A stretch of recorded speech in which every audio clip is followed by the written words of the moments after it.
Audiolivro Embaixadores do Reino: Como glorificar a Deus através das finanças, de Camila Moraes Russo. Capítulo 9: Vivendo dentro do orçamento. Há um provérbio norte-americano que afirma mais ou menos assim: é melhor dizer para o seu dinheiro aonde ele deve ir do que depois ficar se perguntando aonde é que ele foi.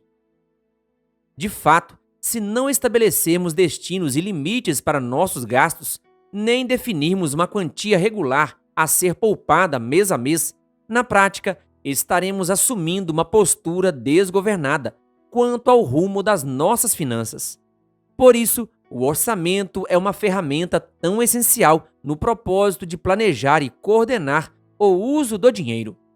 Conforme vimos no capítulo anterior, concluído o orçamento, obtemos um saldo que pode ser positivo quando há mais dinheiro entrando do que saindo, zero quando as entradas e as saídas empatam, ou negativo quando há mais dinheiro saindo do que entrando. A partir dessa conclusão básica, pode ser que você se veja numa realidade financeira distante daquela que considera ideal e suponha que a solução para seus problemas seja então ganhar mais. A Bíblia, porém, diz o seguinte: o homem sensato tem o suficiente para viver na riqueza e na fartura, mas o insensato não, porque gasta tudo o que ganha. Provérbios 21, versículo 20, nova tradução na linguagem de hoje. Perceba que, de acordo com o texto que acabamos de ler, finanças equilibradas não têm que ver com quanto ganhamos, mas com quanto gastamos. Quer ganhemos muito ou pouco, sempre temos a opção de viver dentro dos limites da nossa renda, e isso depende de ter sensatez. A Bíblia não diz: o homem endinheirado tem o suficiente para viver na riqueza e na fartura. É o homem sensato que alcança essa proeza. No equilíbrio das finanças, portanto, ter sabedoria pesa mais que ter dinheiro. É claro que existem, infelizmente, situações de pobreza severa, em que a renda não é suficiente sequer para suprir as necessidades mais essenciais. Nesses casos extremos, obviamente, não faz sentido falar sobre viver abaixo da renda. O que a pessoa precisa é ser socorrida e amparada financeiramente, conforme a sua necessidade. Deuteronômio 15, versículo 8. Ressalvada essa exceção, para todos os demais casos se aplica o conselho implícito no texto de Provérbios 21, versículo 20. Gaste menos do que se ganha. Isso é básico, tanto no processo de equilibrar as finanças, como na construção da riqueza e da fartura. Afinal, quem consome toda a renda não tem sobra nenhuma para investir ou multiplicar. Adote um padrão de vida coerente. Só existe uma forma de gastar menos do que ganhamos, adotando um padrão de vida coerente, num patamar abaixo daquele que nossa renda seria capaz de manter. O padrão de vida de uma pessoa ou família é uma composição de escolhas que tem a ver com estilo de moradia, vestimenta, alimentação, entretenimento, lazer, dentre outros aspectos. Cada escolha traz consigo um custo correspondente. Por exemplo, imagine alguém que trabalha fora e não consegue sair e voltar a tempo de comer em casa, na hora do almoço. Restam-lhe então as seguintes alternativas: A. Levar consigo sua marmita, ou B. Comer num restaurante próximo do seu local de trabalho. Quaisquer dessas opções têm um custo, sendo a marmita, em geral, a alternativa mais econômica. Agora suponha que essa mesma pessoa more num bairro de periferia e esteja muito insatisfeita com o tempo que leva para se locomover de casa até o trabalho e vice-versa. Por isso, ela avalia se mudar com a família para uma região mais central, a fim de ficar mais perto do trabalho. Uma mudança desse porte, porém, faria aumentar uma série de despesas além do custo de moradia em si. Mercado, feira, padaria, farmácia, salão de beleza, escola, lazer, serviços de manutenção e limpeza são apenas alguns exemplos de coisas que tendem a encarecer na medida em que nos distanciamos da periferia em direção ao centro. Perceba que uma simples escolha como onde morar traz consigo diversos impactos no orçamento. Em suma, padrão de vida é um conjunto de escolhas que fazemos.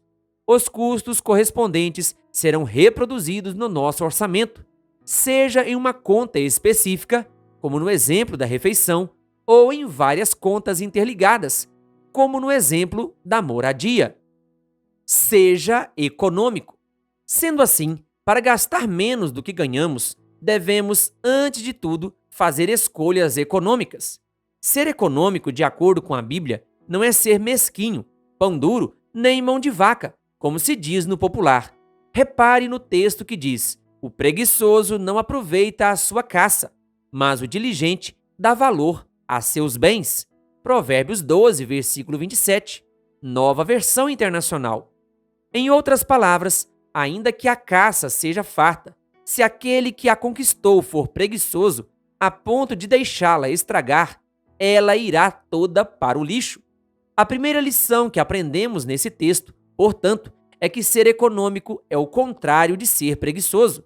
Ser econômico também é dar valor aos bens, não no sentido de apegar-se a eles, mas sim de tirar o máximo proveito deles, levando em conta cada centavo ganho. Nada, absolutamente nada deve ser desperdiçado. Transportando para a nossa realidade de hoje, afinal, creio que você não está com uma caça em cima da pia neste momento. Isso significa adotar atitudes de consumo inteligente. 5 sugestões de como fazer isso na prática ao consumir os seguintes itens: roupas, calçados e acessórios. Comprar peças de boa qualidade e que sigam uma linha atemporal, que não saia de moda. Cuidar para conservá-las sempre limpas e em bom estado, a fim de que possam durar por muito tempo. Móveis, eletrodomésticos e eletrônicos. Zelar para que sejam manuseados, limpos e mantidos de modo adequado. Assim serão úteis por vários anos.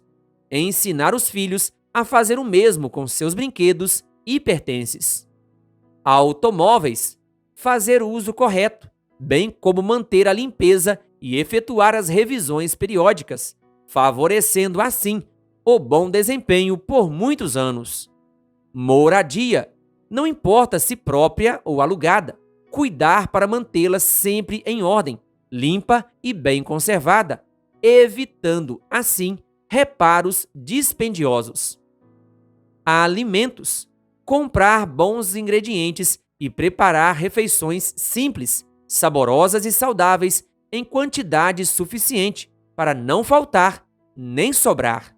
Se sobrar, inventar receitas que permitam aproveitar as sobras, a fim de que nada seja desperdiçado. Resumindo, padrão de vida coerente, escolhas econômicas, consumo inteligente. Perceba que gastar menos do que ganha vai muito além de fazer sobrar dinheiro no fim do mês. Por fim, você poderá desfrutar de um dos resultados mais palpáveis de uma gestão financeira sensata, que é, sem sombra de dúvidas, a satisfação de ver dinheiro sobrando. E esse dinheiro, que antes era perdido em desperdícios e usos sem sentido, agora pode e deve ser empregado para fins mais elevados, seja para promover a causa de Deus, ou para socorrer ao próximo em necessidade, ou mesmo para cuidar do nosso eu do futuro. Invista no eu do futuro. Por falar em eu do futuro, imagine que você, com uns poucos e pequenos ajustes em suas escolhas, consiga uma economia de apenas R$ 10 por mês. É muito pouco. Você pode pensar, veja quanto isso valerá se você tiver a disciplina de aplicar R$ 10 todos os meses, supondo uma taxa de remuneração 7% ao ano, 0,57% ao mês. Leitura da planilha. Coluna 1, tempo. Coluna 2, depósitos de R$ 10 por mês. Em 10 anos, R$ 1.710,52. Em 20 anos, R$ 5.075,36. Em 30 anos, R$ 11.694,53. Em 40 anos, R$ 24.715,42. Em 50 anos, R$ 50.329,49. A taxa de juros de 7% ao ano, 0,57% ao mês.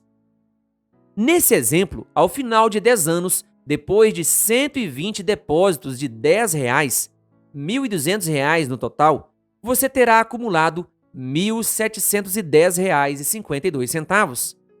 A diferença, R$ 510,52, corresponde aos juros que foram incorporados à sua aplicação ao longo do tempo. Se você não cair na tentação de resgatar esse valor, pelo contrário, continuar depositando os mesmos R$ 10 a cada mês, com o passar do tempo, verá seu investimento crescer ainda mais. E melhor ainda, se você conseguir elevar seu esforço mensal de poupança para 5, 10, 20 vezes R$ 10, o seu resultado ao final aumentará na mesma proporção, conforme podemos conferir a seguir.